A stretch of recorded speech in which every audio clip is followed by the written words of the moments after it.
What's up, guys? It's been about a week that I've had my iPad 2, and I think I'm ready to do a full review on it. So here's my full review. Be sure to watch the whole thing for why you should get it, what you can use it for, what makes it better than every other tablet on the market right now.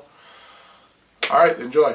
Let's start out with what you're getting when you get the iPad 2. On the outside, we have a beautiful 9.7-inch display with a 1024 by 768 pixels per inch display. You're also getting two cameras, one on the front, a VGA camera, mainly for FaceTime, not really for HD video recording or anything like that. It's just for video chatting with your friends. You can video chat with anyone with a Mac, anyone with an iPhone 4, and yeah, it's really useful. You're also getting an HD video camera on the back of the device that can shoot up to 720p HD video.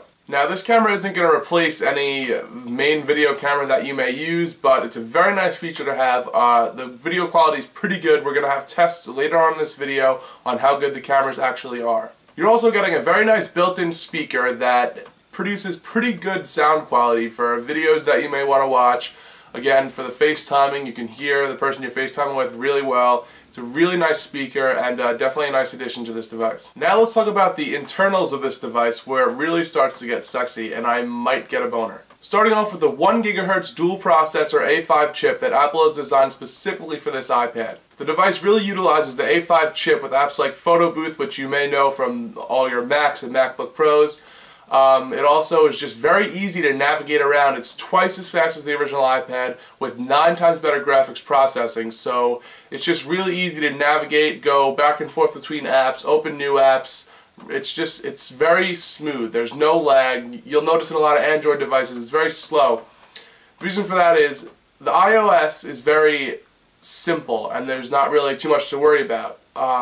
There is some customization. It's not complete customization like you'll see in Android devices, but there's a reason for that. With the simple iOS, Apple really utilizes all the internal parts of the device, making it smooth and fast and just everything you need. Another thing they threw in the inside of this device is the huge battery that really provides an amazing 10 hours of battery life. They say 10 hours, they mean it. I've used this device all day long with full brightness, and it really lasts. I never find it on low battery.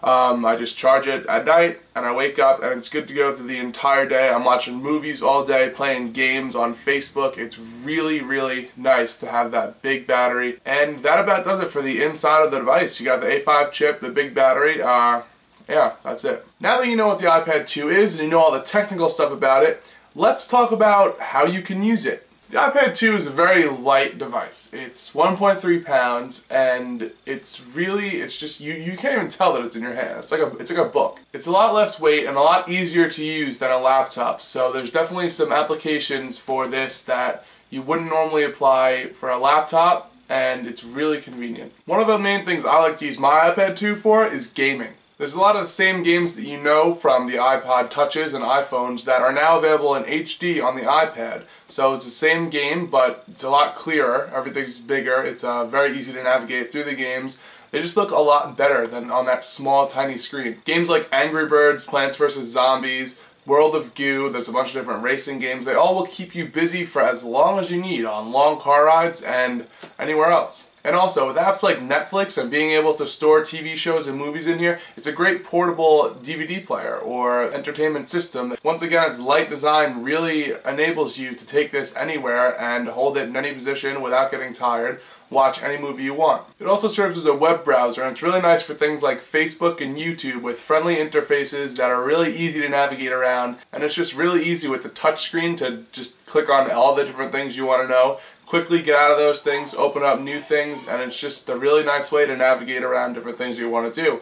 Of course, it's not going to replace a full laptop, but if you're looking to save a little money and you already have a desktop, this is perfect, because things that you don't want to be sitting down for, you kind of want to relax, like Facebook, YouTube, like those kind of things, you can just do on your bed, and it's very easy to do those things. It even has apps like Pages and Keynote where you can make awesome PowerPoints or even Word documents on the go and send them to your computer and then print them out or save them, and it works like that too. Like I said before, the camera's really separated from the iPad 1. You can now record an HD video, which I'm going to sample right here on the side. You're going to be able to see how good that quality is, and now I'll let you see how good the front-facing camera is, which is not as good, but here it is now. Not as good of quality, but you know, it's only for FaceTime really. If you want to record an HD video, that's what the back-facing camera's for. It's not going to replace any major video camera like I said before, but it's still very nice to have. And these are only some of the things. With thousands and thousands of apps on the App Store, around 70,000 right now, specifically designed just for the iPad, you will never get bored using this thing. And that is one more thing that puts this tablet above any other, the App Store. With over 65,000 applications designed specifically for this device. Android market, yeah, not even close to that. So that's another thing to keep in mind when you're looking at Android and iOS devices. You know, there is some nice features of Android. Like I said, there's more customization. But what kind of customization do you really need? You can change the background, you have folders. I think iOS is fine. Another thing Android has that the iOS doesn't is Flash. But let's really think about this. How many websites do you use with Flash that don't have their own apps?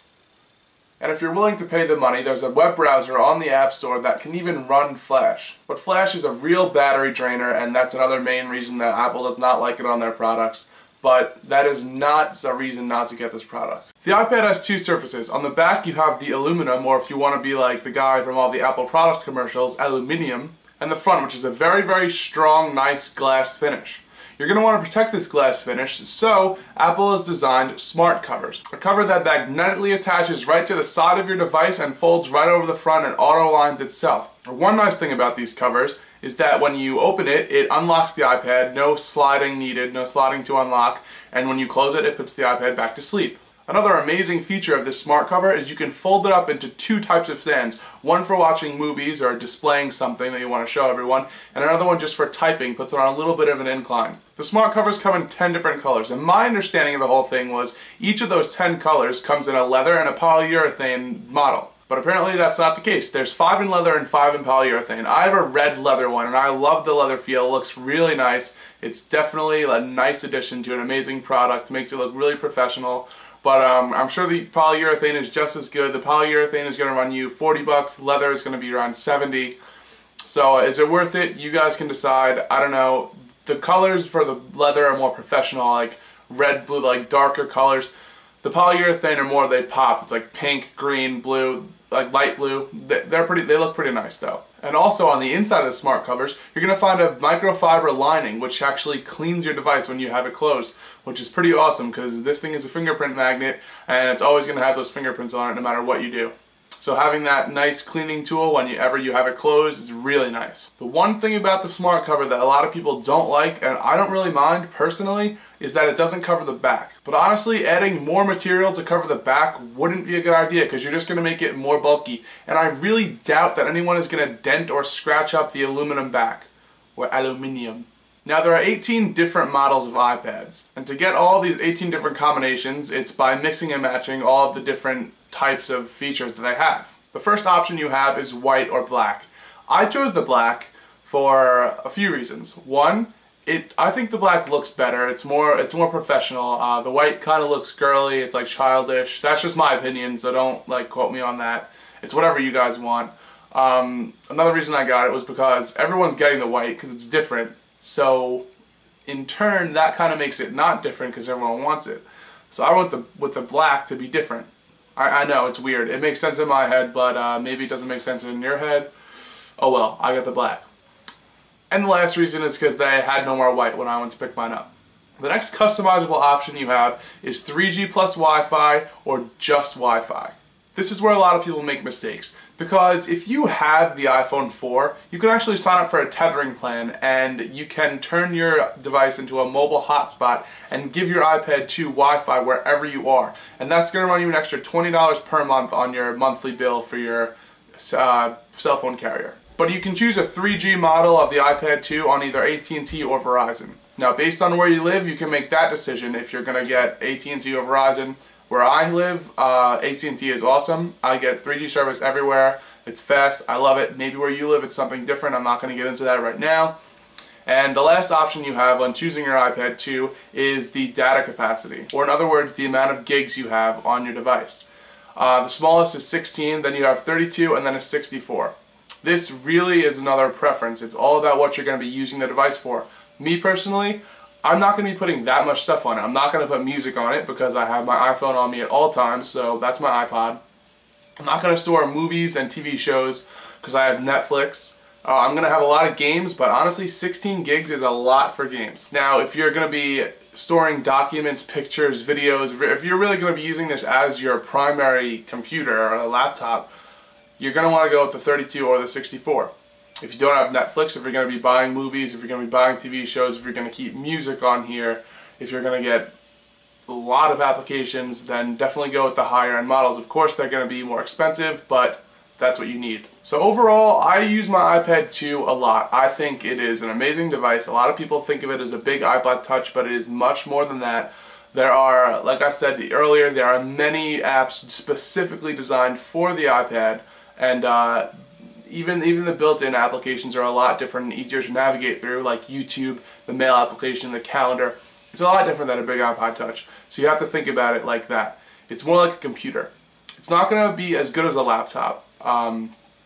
If you need video editing software, if you're going to be on your laptop doing this, downloading music, getting programs, using it like you would use a computer, then you're not going to want to get the iPad as a primary device. But if you're the average computer user, like a lot of people, and you're just going to be using it for Facebook, YouTube, some web browsing, you want to play games, you want to watch movies, you can do that with the iPad 2 and save yourself a lot of money. I hope you guys enjoyed this review. I tried to cover as much as I could on the topic. If I forgot anything, you guys can ask me as many questions as you want down in the comments below. I will answer every single question you guys have for me. And also, don't forget to hit that subscribe button right up there for more tech reviews, tech updates, music news, entertainment news, and yeah, I'll talk to you guys later.